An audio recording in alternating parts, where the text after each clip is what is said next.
একজন কৃষক একজন ছাগলের রাখালকে আরব দেশে জিজ্ঞেস করা হয়েছিল, আল্লাহ যে আছে এর কোনো প্রমাণ তুমি কি দিতে পারবা?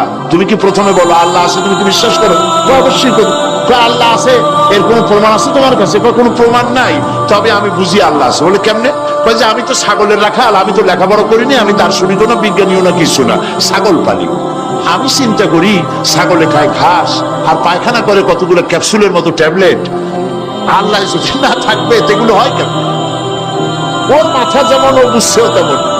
কথা বুঝতে পেরেছে? ছাগলের রাখাল ছাগলের পায়খানা দেখা ওর মনেও চিন্তা আসে, নিশ্চয়ই কেউ পরিকল্পনা করে এরকম করে। কিন্তু ইউনিভার্সিটিতে কিছু সংখ্যক শিক্ষক আছেন জনগণের 12 কোটি মুসলমানের পয়সা দিয়া বেতন খায় আর বলে আল্লাহ নাই। একজন তো এই কথা কয়ে মরিয়ে গেছে। মরার সময় বেচারা বুঝতে পারছে যে কবরে গেলে দশাটা কি হবে, সেই জন্য কবরে যাব না। বলে দিল আমার দাফন করবে না, কাফন দিবা না, জানাজা দিবা না, এমনি নিয়া ফেলাইছো।